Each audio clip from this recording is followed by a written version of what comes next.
ராதிகா, இப்போது சட்டப்பேரவையில் புதிய அரசின் புதிய முதல் பட்ஜெட்டை இன்று தாக்கல் செய்கிறார்கள்.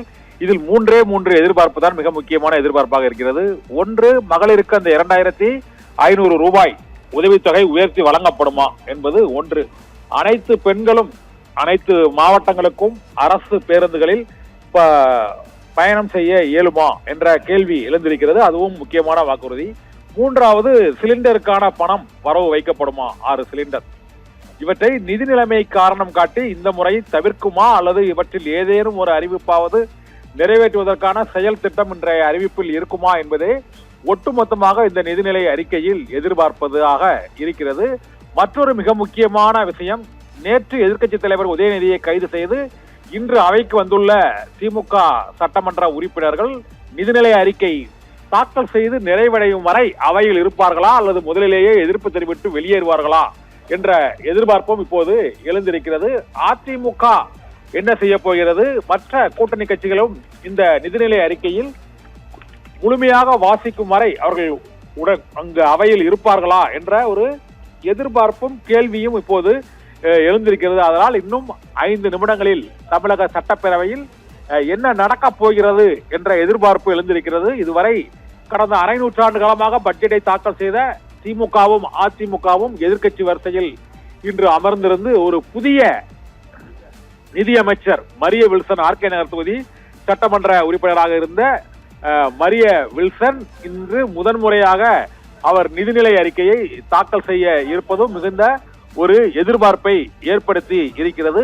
அனைவரும் புதிய இளம் தலைமுறையினர், இளைஞர்களின் ஆட்சி என்ற கூறக்கூடிய அளவுக்கு புதுமுகங்களால் உருவாக்கப்பட்டுள்ள இந்த ஆட்சியில் இந்த நிதிநிலை அறிக்கையை இப்பொழுது தாக்கல் செய்வதற்கு மரிய வில்சன் இப்போது சட்டப்பேரவைக்குள் வருகை புரிந்திருக்கிறார். அவர் அந்த நிதித்துறை செயலாளர்கள் மற்றும் நிதித்துறை அதிகாரிகளோடு புகைப்படம் எடுக்கக்கூடிய காட்சி மற்றும் பட்ஜெட்டை முதலமைச்சர் விஜயிடம் காண்பித்து வாழ்த்து பெறக்கூடிய அந்த நிகழ்வுகள், நிர்வாக நடைமுறை நிகழ்வுகள் இப்போது சட்டப்பேரவை வளாகத்தில் நிகழ்ந்து கொண்டிருக்கக்கூடிய அந்த காட்சிகளை தான் இப்போது பார்த்து கொண்டிருக்கிறோம். சட்டப்பேரவையில் அந்த பட்ஜெட்டுடன் மரிய வில்சன் வருகை புரிந்திருக்க அந்த சட்டப்பேரவைக்கு செல்லக்கூடிய அந்த காட்சி தான் இப்போது நாம் பார்த்துக் கொண்டிருக்கிறோம்.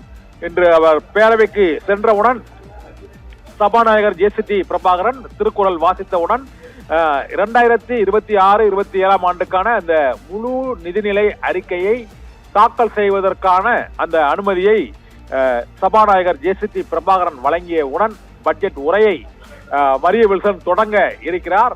இதற்கு முன்னதாக இப்போது நிதித்துறை அதிகாரிகள், நிதித்துறை செயலாளர்கள் உள்ளிட்ட பட்ஜெட் தயாரிப்புக்கு அவரோடு உறுதுணையாக இருந்த அனைத்து தரப்பினருடனும் வாழ்த்தும் புகைப்படமும் எடுத்துக்கொள்ளக்கூடிய நிகழ்வும் இப்போது நடைபெற்று நிறைவடைந்திருக்கிறது. இன்னும் சற்று நேரத்தில் இந்த நிதிநிலை அறிக்கை தாக்கல் இருக்கிறது. சுமார் 15 லட்சம் கோடி ரூபாய் கடனுடன் இந்த அரசு செயல்பட தொடங்கி இருக்கிறது என்பதை ஏற்கனவே வெள்ளை அறிக்கையில் மரிய வில்சன் அறிவித்தார். இப்போது நிதிநிலை அறிக்கையில் அதற்கான தீர்வு என்னவாக இருக்கப் போகிறது என்ற கேள்வி எழுந்திருக்கிறது.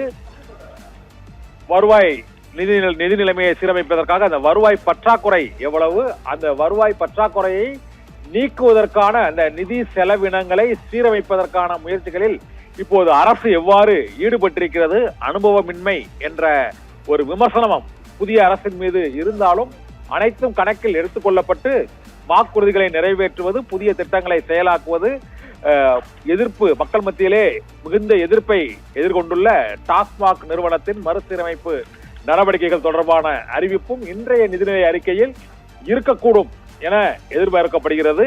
அனைத்து விமர்சனங்களுக்கும் இந்த அரசு பதில் கூறுமா தனது பட்ஜெட்டில் என்பது மிகுந்த எதிர்பார்ப்பை ஏற்படுத்தி இருக்கிறது.